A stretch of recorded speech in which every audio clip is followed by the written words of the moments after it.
Good morning. Can I request all the members of the audience to just stand up for a second, please? Thank you. Can you all move to your right by 1 foot? And can you all move back to your left by 1 foot? I was told by the organizers to give a speech that moves the audience. So I've done that part. Please have your seat. We live in a world of superlatives. If you don't have the latest gadget, nobody asks about it. If you don't take the most exotic holiday, no one cares. And if you don't have the most jaw dropping institutional education, nobody takes you seriously. But I'm here today to talk about the extraordinary power of everyday education. And why I feel that I'm qualified to talk about the same is because I'm a product of some top notch institutional education. But the one thing that I'm known for today, the one thing that I call a career, the one thing that gives me happiness, has almost nothing to do with any institutional education I've ever attended in life. Namaskar, my name is Anand Rathi. I'm an engineer turned stock trader, turned MBA, turned treasury manager, turned photographer. I, along with 20 other creative individuals, run a company in Bombay where we all have magically come together from different walks of life to find our common love for free food and free travel, or as we call it, wedding photography. We shoot weddings that take us in the middle of Japan in cherry blossom season. We place couples in sub zero temperatures in the valley of Ladakh and they thank us for it. We've been fortunate enough to witness weddings that have left us awestruck. And once in a while, 1/100 of our effort breaks the internet. We travel the world doing what we do. That's actually evolved from our office. And fortunately, we've won some awards and been published around. But what I like most about our job is that me and my team get to be who we are, a bunch of cartoons. So, how did I get here? I'm going to tell you my story, but I'll omit some important details. And I'll come back to them later, I promise. So, I grew up in a small town in Rajasthan, the kind of town where kids want to go to summer camp, but are instead expected to attend summer coaching classes. So, my father was a public sector bank employee with a mild hobby of stock trading, and my mother was a simple homemaker who wanted to be in civil services. So, life at school meant going from one milestone to another, winning debate competitions, podium finishes in athletic meets, and securing merit in board exams. I was the poster child of Adarsh Balak in school. And being interested in maths and sciences came with the natural choice of going towards engineering. Not my choice, the choice of my entire neighborhood. So I shipped myself to this small town in Rajasthan called Kota, the engineering preparation factory of India. For 2 years in my life, I studied for 15 hours a day and managed to crack some of the toughest examinations in the world. Got myself a seat in one of the top technology institutes. So I thought life in college will change, but life in college was just like the life in school: wash, rinse, repeat. So it was Hunger Games, fight for grades, fight for internships, and fight to build that shiny resume that will sweep the employers off their feet during the placement season.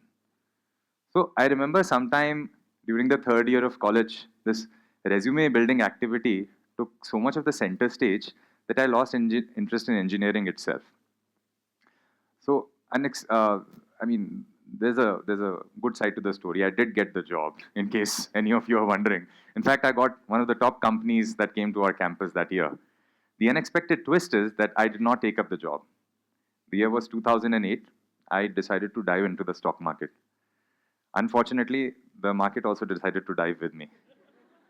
So there I was after my engineering, now stock trading, and back to square one, or as I call it, fashionably unemployed. And in India, when you've done your engineering and you're back to square one, you know what the next obvious option is, right? Which is MBA, right? So I wrote GMAT, got a high score, wrote a soul-stirring SOP that will move the world, and got a seat in a US university. So it was in New York that for the first time in my life, I picked up a hobby. See, with middle class people, we can afford the camera, but mostly we can't afford the hobby. So fortunately, I was in another country, far from my father's scolding. So I picked up a camera and started to shoot what most amateurs would shoot: sunset, sunrise, birds, trees, flowers. And I called myself a photographer. And a lot of what I knew about photography or whatever I was learning was from then until now, actually. It's entirely powered by YouTube. I used to love shooting human subjects. So I started to hold my classmates ransom to pose in the middle of train tracks in LA. Or I used to find couples randomly and ask them to be all romantic in the middle of a cemetery. When no humans were available, I would jump in front of my own camera. And when even that wasn't available, I would just look up and try to find the cross of Jesus in the skyline of New York City. And this all while I was still an MBA student. So I finished my MBA, I came back to India, and I was managing treasury for an energy company. But fortunately or unfortunately, my friends were really kind to me on social media. So whatever mediocre things I used to put up, they used to just shower praises. So that encouraged me to convert this hobby into a passion, into an obsession almost. And one fine day, a friend of mine asked me to carry my camera to his wedding. He thought he'll pay in hugs, but he must have later realized I should have hired a professional.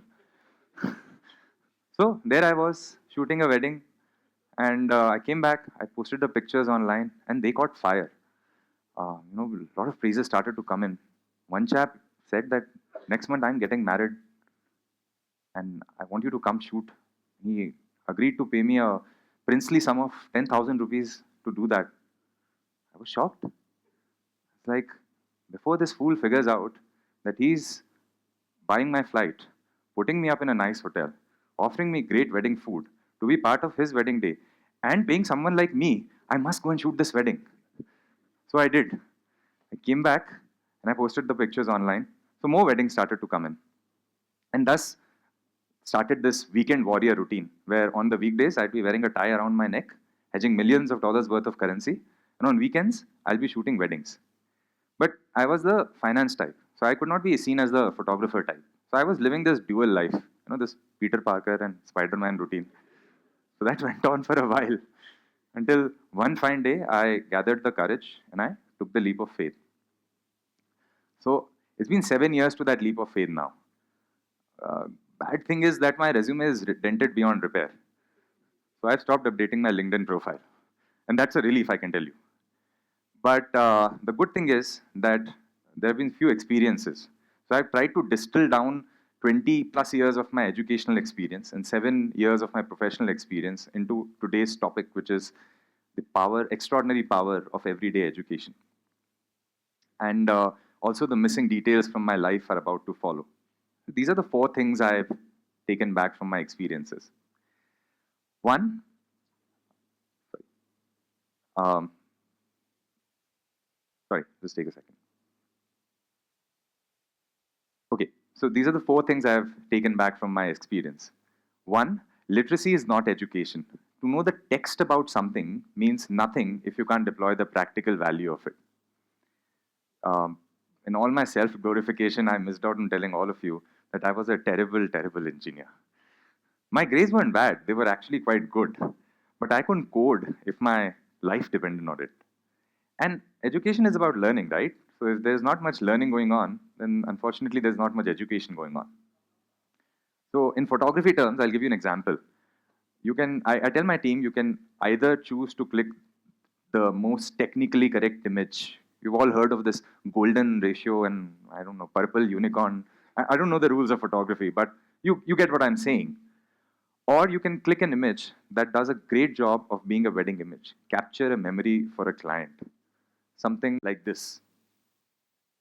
So this is an image where the father unexpectedly rose up and hugged his son unconditionally during a wedding ceremony. And if you look at the image, it's not technically the most earth-shattering image. There's disturbance on the frame left. There could have been more separation.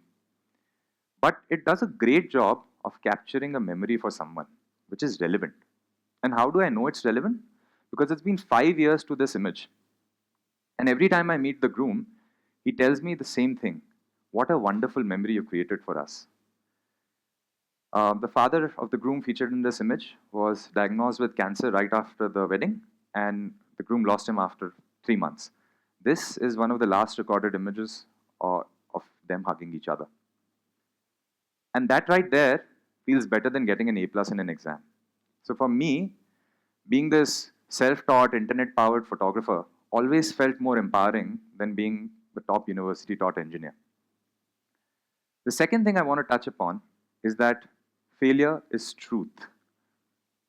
So most of our education system believes that life will go up in only one direction, up and up. Schools are meant to display board exam results. Universities are meant to sell placement statistics. But nobody wants to tell you that there may be hardships even after your hard-earned education. So another detail I missed out in telling everyone is this is not my first photography company. It's not even my second. It's my third company. The first two failed for reasons that I hadn't accounted for. And coincidentally, my father, when he turned from a banker to a stockbroker, went through the same journey of road to crore multiple times.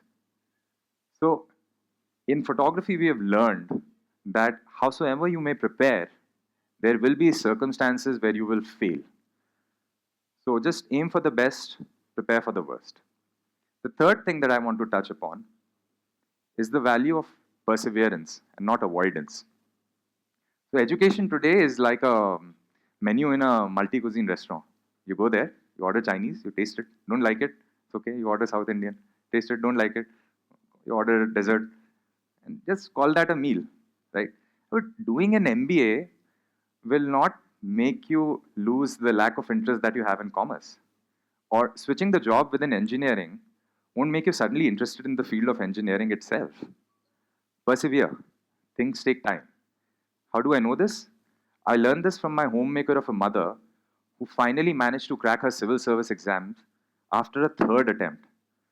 While I was 3 years old and my sister was still in her womb. My simple homemaker of a mother taught me the value of perseverance.